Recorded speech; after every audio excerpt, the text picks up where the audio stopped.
in the last Parliament, I brought forward the Carers Leave Act, which gave unpaid carers the first time that they had an employment right, and that was the right to request unpaid leave in order to undertake their caring responsibilities.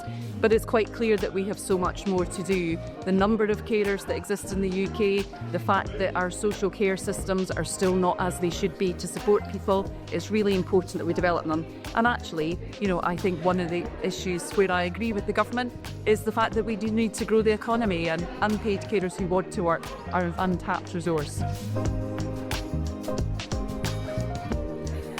Hello, my name's Gemma Walker. I'm parent carer for George Walker, who has Down syndrome, autism, complex health needs and severe learning disabilities. He's 25.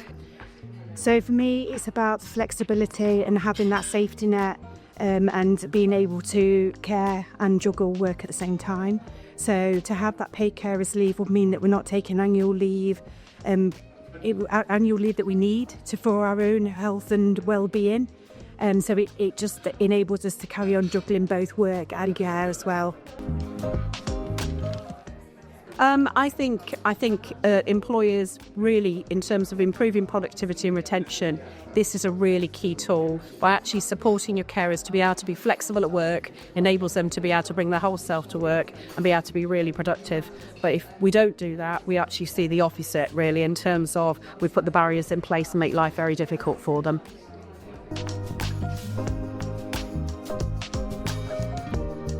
Carers UK for a long time has campaigned for enhanced employment rights for people who are juggling work and care. We know that there's over 2.5 million people in the UK currently who have caring responsibilities who are employees. And we think there's a real risk that lots of those people are either underemployed or falling out of employment because they aren't getting the support they need from their employer, or because there isn't the legislation in place that provides them with the employment rights that they need. 600 people a day on average are leaving work to care, and we know that 2 million people have had to reduce their hours to care. So that's kind of the risk. And on the opposite side, we think there's a real opportunity to do things like achieve the government's 80% employment rate that they're aiming to achieve in this Parliament, by introducing things like paid carers leave.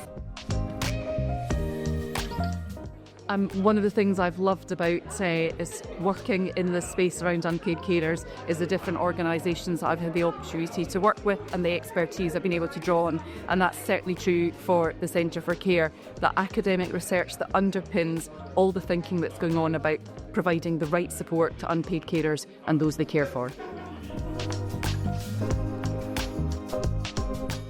I think today's been an opportunity for me as being one of the largest employers in Derbyshire to reflect actually the importance of carers in our workforce and the wider NHS and social care about how if we join forces we can make a real difference. So I've got a policy, I've got a carers passport, I've got a network, but actually my counterparts don't have all that infrastructure. So my big takeaway today is really made me think about actually how I can expand that across the whole of Derbyshire to help all that workforce. So 75% of the NHS workforce is female.